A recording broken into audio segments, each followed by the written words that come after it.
안녕하십니까, 노선호입니다. 9월 4일 일요일입니다. 일요일 서울은 벌써부터 좀 비가 내리고 있습니다. 태풍에 대한 피해 전국적으로 좀 예상이 되고 있는 가운데 여러분들 가정에 피해가 없기를 좀 바라겠고, 추석 연휴를 앞두고 있는데 조금 마음이 안 좋네요. 아무래도 이제 추석 연휴를 맞이해서 물가라든가 이런 부분들이 좀 부담인데 태풍까지 오다 보니까 이럴 때 주식이라도 좀 올라야 되지 않나 좀 그런 생각 속에서 오늘의 시장 좀 한번 바라보도록 하겠습니다. 먼저 지난 주말 미국 시장 움직임을 좀 살펴보면요. 미국 시장이 계속적으로 좋지 못한 모습이 이어지고 있습니다. 나스닥 지수가 1.3%대 하락을 했고 S&P 500 지수도 1% 그리고 다우존스 역시 마찬가지로 1%대 하락을 하는 모습을 보였습니다. 9월 FOMC 회의가 이제 20일 정도, 9월 20일 정도에 열리는데요. 앞두고 있는 가운데서 시장 참가자들이 지금 계속적으로 FOMC 회의에 대해서 촉각을 세우고 있는 가운데 제일 중요한 게 고용이잖아요. 그래서 8월 고용 발표가 되었는데 시장 예상 수준에 좀 부합을 하면서 지난 잭슨홀 미팅 이후에 커졌던 위험자산 회피 심리를 좀 어느 정도 경감시키면서 시장이 뭔가 반등을 하려는 그런 움직임을 보였습니다. 그러면서 이제 장중에 한때 1.3%대까지 나스닥 지수 강세를 보이는 모습을 보이기도 했었는데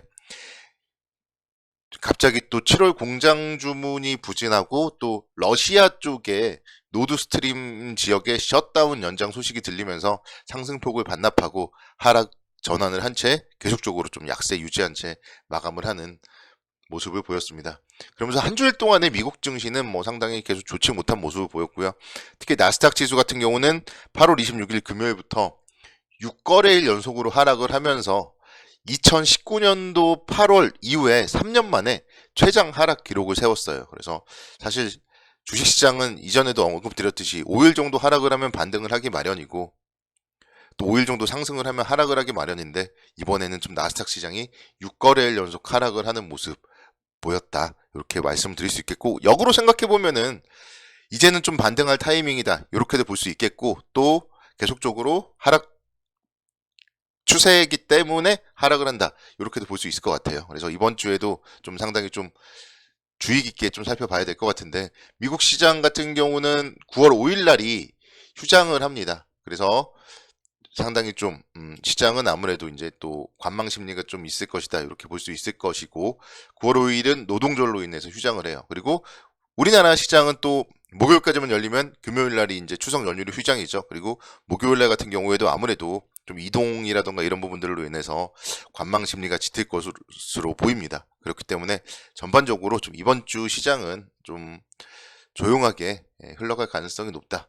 그렇게 말씀드릴 수 있겠고 그렇게 이제 또 관망 심리가 있다 보니까 어느 한쪽으로 조금만 충격이 있더라도 변동성이 커질 수는 있을 것 같아요. 그래서 뭐 한 번 정도 추가적으로 급락을 하던가 또는 매수세가 조금만 쏠려도 시장이 좀 반발 매수세에 따라서 좀 반등을 하던가 이런 변동성 정도는 좀 뭐 예상을 해볼 수 있을 것 같습니다. 그래서 이번 주 시장 조금 차분하게 좀 살펴봐야 될 것이고 또 국내 주식 시장은 또 목요일 날이 선물 옵션 동시 만기일이에요. 그래서 그런 부분들도 좀 감안을 해보면서 이번 주 시장은 정말 좀 대응을 잘 해야 될 그런 시장이 아닌가 이렇게 설명을 드릴 수 있겠습니다. 지금 중요한 거는 앞서서 언급드렸던 9월 FOMC 회의가 좀 가장 중요하다 이렇게 말씀을 드릴 수 있겠고 일단 9월 FOMC 회의를 앞두고 있는 가운데 연준의 각종 인사들이 투자 심리를 위축시키는 긴축에 대한 발언을 연일했어요. 그렇기 때문에 그런 부분들을 감안을 해본다면은 어느 정도 긴축에 대한 좀 내성이 쌓여가는 구간이다. 이렇게 생각을 할 수 있고 그렇게 본다면은 조정을 이용해서는 좀 모아가는 전략이 바람직하다. 이렇게 말씀을 드릴 수가 있겠습니다. 지금 좀 제일 중요한 거는 뭐 금리 인상에 대한 부분은 좀 어차피 기정사실화된 부분이었고요. 올해 금리를 계속 인상하면 내년도에는 내년 여름 이후에 좀 금리를 인상을 이제 뒤로 한 채 금리를 인하할 것이다. 그런 의견들이 사실 지난 7월 달에는 좀 랠리의 기본적인 이유였습니다. 그런데 지금 상황에서는 연준이 금리를 인상한 이후에 이를 좀 당분간 유지하는 방식을 택할 것이다. 이런 의견들과 함께 최근의 시장은 좀 좋지 못한 움직임을 보이고 있다. 이렇게 말씀드릴 수 있겠습니다. 이번 주에도 이제 파월 의장의 연설 등이 예정이 되어 있어요. 그래서 파월 의장의 8분 동안의 발언으로 지금 지난주 내내 전 세계 주식시장이 엄청나게 하락을 했었기 때문에 이번 주에 파월 의장의 좀 발언 이런 부분들도 뭔가 좀 그걸 주워 담는 그런 발언들이 나오지 않을까 뭐 그런 생각을 해봅니다. 주 초에는 호주 중앙은행에서 금리 결정을 해요. 그래서 호주 중앙은행도 마찬가지로 금리를 인상할 가능성이 높을 것이고 또 캐나다 중앙은행과 유럽 중앙은행도 역시 마찬가지로 금리 결정을 합니다. 그래서 이런 쪽에서 모두 다 금리 결정을 하는 데 있어서 좀 자이언트 스텝 금리 인상을 단행할 수도 있다. 이런 부분들도 우리는 좀 뭐 예상을 해볼 수가 있을 것 같습니다. 그래서 계속적으로 금리 인상을 한다면은 이런 부분들은 아무래도 시장에 단기적인 측면에서 봤을 때는 호재는 분명히 아닙니다. 그렇기 때문에 좀 이번 주에 대해서는 좀 시장은 좀 조심스럽게 바라보는 게 맞지 않나.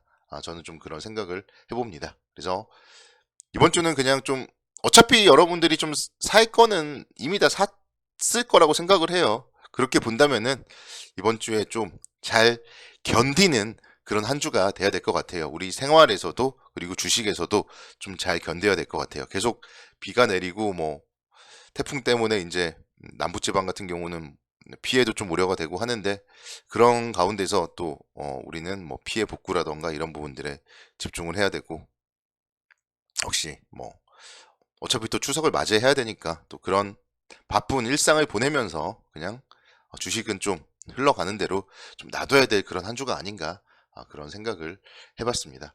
그래서 전반적으로 보면은 이제 이번 주 시장에 대해서는 저는 한 2450에서 2460선 정도가 좀 고점이 되지 않을까 이렇게 생각을 하고 있고 저점 라인은 뭐 한두 차례 좀 변동이 있다면은 2350선 정도 이 정도까지는 좀 빠질 수 있을 것 같아요. 그래서 지난주 대비했을 때 상단과 하단을 한 100포인트 정도씩은 좀 내려서 2350에서 2450선 정도에서 움직인다면은 좀 잘 견디자 이렇게 설명을 드릴 수가 있겠고 뭐 이런 부분들은 분명 추가적으로 밸류에이션 측면에서 봤을 때 매력적으로 바뀌는 그런 구간이에요. 그렇기 때문에 포트폴리오 내에서 뭐 좋은 종목으로 포트폴리오를 꾸린 상황이라면은 잘 버텨야 될 그런 상황이라고 말씀을 드릴 수가 있겠고 자동차 관련주 제가 계속 좀 말씀을 드렸던 부분들이 있잖아요. 그래서 계속적으로 좀 긍정적 관점으로 접근을 해야 되고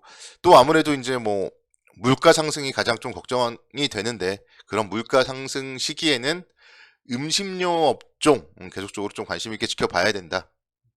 이렇게 계속적으로 말씀을 드리고 있습니다. 그런 부분들 그런 틀은 계속적으로 좀 이어가자 이렇게 말씀을 드리겠습니다. 그리고 이제 이슈는 그래서 대한민국의 추석 연휴 이후가 이슈예요. 그래서 9월 13일 날 미국의 8월 소비자 물가지수 CPI 발표가 예정이 되어 있습니다. 그래서 그런 물가지수에 따라서 9월 FOMC 금리 인상 폭이라든가 이런 부분들이 결정될 가능성이 높기 때문에 일단 이번 주는 좀 흘려보내면서 시장에 대해서 주 스텝에 대해서는 좀 지켜보는 전략으로 대응을 하는 게 바람직하다. 그래서 그런 부분들을 설명을 드릴 수 있겠습니다.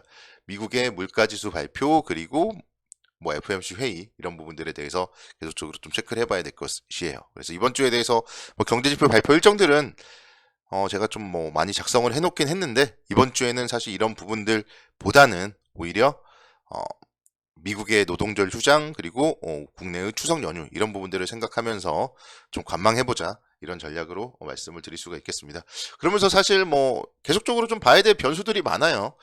미국과 중국의 무역 관련 리스크 이런 부분들도 계속적으로 좀 뉴스를 체크를 해봐야 될 것이고 뭐 대만과 중국의 관계 이런 부분들 계속적으로 좀 관심 있게 지켜보면서 전체적으로 리스크 요인들 어떻게 좀 잘 해소가 되는지를 살펴볼 그럴 필요가 있지 않나 이렇게 말씀을 드릴 수가 있겠습니다. 그리고 시장에 대해서는 어쨌든 이번 주는 좀 최대한 좀 방어적으로 대응을 하는 게 좀 바람직하겠다 이렇게 말씀을 드리도록 하겠습니다. 사실 뭐 관심 종목 이런 것도 제가 좀 준비를 해놨는데 얘기를 하다 보니까 뭐 시간도 별로 없네요. 그래서 좀 종목을 따로 말씀을 드리기보다는 기존의 뷰 앞서서 언급드렸던 자동차 그리고 뭐 음식료 이런 업종들에 대해서는 조정 시에 좀 관심을 갖되 아마도 이런 종목들은 여러분들 다 이미 다 가지고 있지 않을까 좀 그런 생각이 있기 때문에 계좌 관리에 집중한 한 주를 보내자 이렇게 마무리를 하도록 하겠습니다.